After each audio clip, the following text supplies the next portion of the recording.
So, hello everybody, welcome to Flex in the City. I am absolutely delighted to have our first Scotsman on the show, and that is the infamous J.B. Beckett.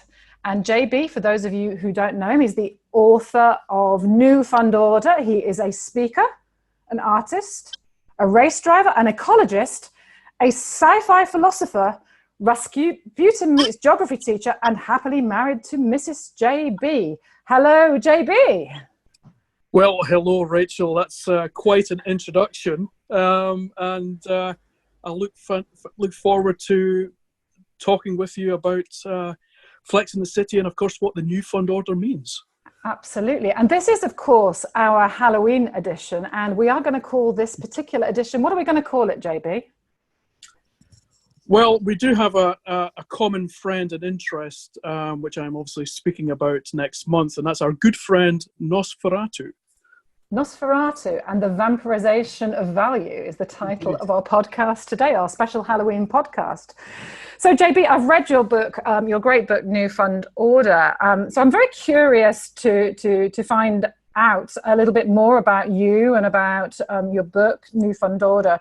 You are a self-proclaimed asset management rebel. So could you tell me a little bit, and all of the listeners out there, a little bit about your background and how you came to be who you are today? Well, as everyone who knows me, I'm indeed a very humble and modest person, and I don't like to talk about myself too much, Rachel. There's not a lot to tell, but if I rewind this back, I actually wanted to be an artist. I didn't want to be an asset management rebel, whatever that means. But frankly, through my school years, I just lacked the motivation and focus to get it done, to get to art college. So I actually ended up going to university, and I studied business law and sociology. And that odd mix, I think, probably describes me very well, my apt dichotomy.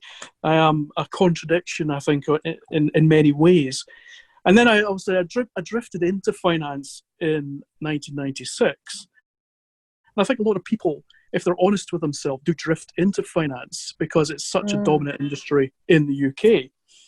Initially, I was in compliance, having studied financial regulation. And then, so my first experiences of finance were really dealing with mis-selling reviews. But by 2000, I was then working in fund research. Mm-hmm. And I continued to do that really for the next 2 decades before I decided to retire at the end of last year to move more into kind of the industry, the advisory, and the non-exec roles. And it really was during that 2 decades of being a fund selector, an asset allocator, a gatekeeper, that I began to write about it, and I began to spot things that didn't sit with me particularly well. And I think that really came to a head, obviously, for many of us, came to a head after the great financial crisis. Absolutely. So I'm really curious, in your book, New Fund Order, and it's obviously very topical at the moment with the Woodford situation, that attaching star status to fund managers is wholly inappropriate. So what I'd like to know, because I'm really interested in the behavioural side, how do you believe, JB, that we need to lead and motivate, yet control these rock stars? Right, and we do have this star manager obsession, don't we? And we've had it really for at least 20 years, if not longer. And I've been writing about it really for about the last 10, and it's endemic. It's endemic to our industry, and I think we have to reflect, not obviously just the latest example, which obviously is Woodford, and that's dominating the headlines. But I think we have to reflect that stars are made, not born, and that it is the industry that collectively creates this problem. And what I suggested to fund selectors, New Fund Order, was, do we select managers on the right basis? Do we have a tendency to buy into a star manager narrative?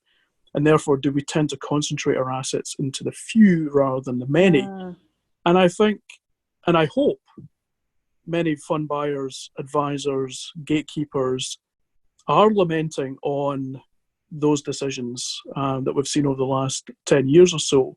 But Woodford didn't just happen. It was made, and it took years to be made. And I hope it really does serve to change our thinking. So it's born out of a culture of outperformance. How do you actually think, JB, that could be stopped or modified in order to restore confidence in the ethics of our industry? I see very little evidence. I see very little evidence that it's stopping, Rachel. In truth, the worst asset concentration we're seeing today is actually in zero-cost index investing. Now, that's been done for very, very good reasons, but it's still part of the same problem. Really, this kind of whole culture of outperformance and this obsession around headline performance particularly, it creates a short-termism. And it creates this sort of short-term thinking that, frankly, I think the index providers have really been culpable in nurturing. I think that absence of long-term thinking has been erosive to good stewardship over companies, over good long-term outcomes. And I think we really need to try and rein this back. So we see this happening not just in star managers, and this whole a manager gets to 3 years and has outperformed, therefore let's throw lots of money at them. And all the academic studies tell us that is the most stupid thing to do, and yet collectively we still do it. And we've sort of done the exact same thing, I think, in the index side as well. And what I'd really like to do is confront investors to make them think about that duality of just cost and performance versus perhaps much longer considerations around sustainability. So in terms of sustainability and governance, on a scale from 1 to 10, where would you say governance is now in the fund industry? What number would you give it? Don't we just love scales? I love scales. Is 1 good or 10 good? 10 is good. 10 is brilliant. 10 is perfection. Right. Okay. Let's not to be Switzerland and claim neutrality, but let's just be a bit realistic. I think where we are is somewhere between 5 and 6. Okay. And the reason I say that is I think the FCA, since the asset management study, has started to put in place measures that I think has began to improve the governance in fund structures amongst distributors, and of course then how that then plays for advisors and investors. But I think we're a long way, because I think the underlying culture in our industry hasn't yet changed. Yeah. And our perceptions of what good governance looks like hasn't actually changed. And so we've got the FCA effectively retrofitting a new framework, still sitting on the old behaviours. And so I think we're only kind of halfway there to actually getting towards something that might resemble good governance. Okay, so good, but some way to go is probably definitely some way to go. And if you invite me to be contentious on this, Rachel. I'll invite you to be contentious, Joey. What we've seen with the back of Woodford and Link is a number of other jurisdictions and structures suddenly banging the drum saying, but we're better. We do this, we do that. We're somehow much better than the humble UK fund management company. I don't buy it. Right. I frankly don't buy it. I don't think, frankly, the regulators in those other jurisdictions buy it. And I don't think necessarily those who are involved in fund governance and in the conversations I have buy it. And so whilst I can appreciate Dublin and Luxembourg and the investment trust industry are all racing to say that we are so much better than the UK fund management industry, I think they have to be honest and look at their own shops and actually say, do you know what, there are things here we also need to change, and maybe we want to reflect on what the FCA have said about the asset management study, what they've said about things like Woodford and Link. And I think we need to see more change in their structures, particularly around the areas of independence. Very good, very good. So that leads me on very nicely to a powerful question. Hmm. Who is the most inspiring person you know, and why? I'm sure many of people will say it would be someone, inspirational like Gandhi, or someone who has perhaps done lots of positive things towards the industry. I take a different look at these things. I think it's because I look so much in the shadows. I look at the underbelly of our industry. And it is the Halloween edition, of course. And it is the Halloween edition. And I think, for me, the real inspiration came from Bernie Madoff. And his point. And you wonder why you became an asset management rebel, JB? Because isn't it interesting? I mean, 10 years on, really, since his court case, the industry still doesn't even like to talk about Bernie Madoff. And we like to almost collectively say, well, that's in the history of the industry and therefore it's all good. That's not true. There will be other Ponzi schemes operating within our industry right now. But it also exposes something I tend to explore in my talks, which is this idea of the human condition, which is that we like this sense of control over what our industry is doing. We don't like to confront the monsters.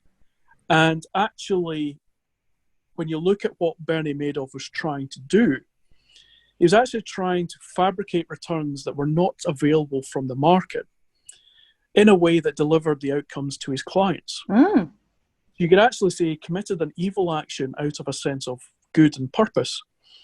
And when we look at hedge funds and absolute return funds underperforming, and this idea that fund managers can't suddenly pull rabbits out of hats, I think we have to reflect to say, is the industry just naturally wired to induce risk-taking, to induce fraud, to basically try to fabricate something that's actually very, very difficult to achieve? And I think we should look back at Madoff as an inspiration. And I would certainly recommend, as I have, read the court notes to the Madoff case, because it's a real wake-up call. I must send you, after we've finished this recording, JB, there's a fascinating study, a psychological study about people defining themselves as bankers or not as bankers, and how their behavior actually changed once they recognized that they were bankers. Quite a fascinating psychological study. So, JB, in your own career, which financial services leader has inspired you to be who you are today? Who have you loved working with? It's difficult. But You mean you can't think of anyone? Well, do you know what? There are people who I absolutely admire at the industry level. The people like David Pitt Watson, or Saka, who's the founder of the 300 Club, or Russell Napier of the Library of Mistakes. Right.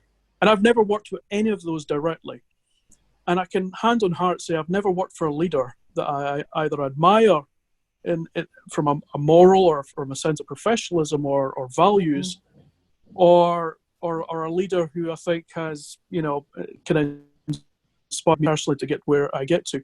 If anything, I would say the leaders I've worked for through my time have inspired me to rebel, to go the opposite way, to be contrarian. And I think when you talk to many contrarians in our industry, they have a similar tale to share. And it's not about being inspired or that I had some absolutely fantastic mentor who nurtured me through the absolutely opposite experience. I really have fought and clawed my way through this industry and done what I've done in spite of the leaders that I was supposedly working for. And actually, it was my different values, my different sense of professionalism that always created friction with probably most of the leaders I worked for. And I'm sure I'm not alone in that. So what really does motivate you? I'm really curious to know what are your own core values, JB? Some people might condemn me as being some sort of turbulent priest, or a contrarian's contrarian, someone, a gobby Scot that just likes a good argument. They're not wrong. But I think when I look at my own values, I grew up from a working class background. I think they verge very close to being socialist. I at times might even verge into Marxism, but it's a very soft form of Marxism, and it's not the state type of Marxism. I like disruption. I like surrounding myself with disruptors. I hate the status quo. I like equality, and I hate inequality. And if through all that somehow I try to enjoy what I do, and I could leave some sort of mark on this industry, then all the better. So you are an artist at the end. Yes, you are an artist. I like to think so. A failed artist in the sense of visual arts, but I like to think that I've used some sort of artistry in this industry. And I hate, and you know what, I've written about this, I hate, my favourite phrase to loathe is that somehow fund management and fund selection is both art and science. I hate it. There's nothing associating fund management, asset management, wealth management with art. Those who think they are frankly kidding themselves. Art has a positive, a creative value to society, to the fabric society, and it holds that value over time.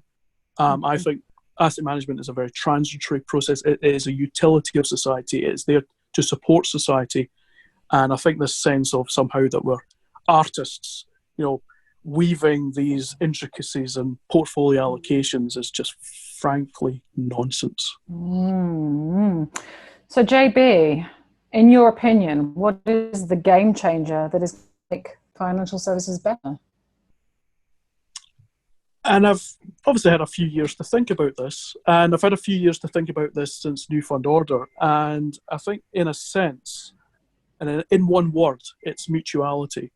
And whether that happens through people or technology, a sense that the profits and the returns and the wealth of asset management are distributed fairly, I think holds a lot for me. And I think the industry has lost sight of this, especially those who are accountable first to their shareholders before their customers. And I think that would be the game changer, actually getting back to a proper sense of mutuality. And of course, the best working example of that in the United States right now is Vanguard. Absolutely. So is that the happy ending for New Fund Order, JB? Well, you kind of know the punchline. So I mean, and the thing with the New Fund Order is that there wasn't a happy ending to it. I think the best that we can hope is that we are not obsoleted by technology. And why will we be obsoleted by technology if customers, investors lose all trust in this industry and therefore choose to try to navigate us by using technology? A happy ending to the New Fund Order is that doesn't happen, that we find a way to work with technology, but more importantly, we find a way to contribute to society and add value to our customers. So JB, as this is the Halloween edition, I understand that in real life, you are going to be in the crypt on the 14th of November. Am I correct? You are indeed correct, yes. Tell me more. What are you going to be doing? So I've long admired the DeadX talks that Lancat has put together. And those who have heard me speak already know that I have a tendency to be a little gothic in my approach and to perhaps share my love for B-movie monsters. What better than to share that love in a crypt with like-minded contrarians and critical thinkers. And I'm going to talk about my good friend, Nosferatu.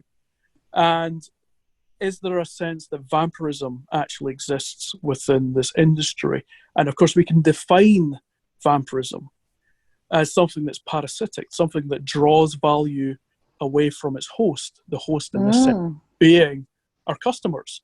Or can we find some glimmer that the industry is a symbiote, that it also adds value back to its host?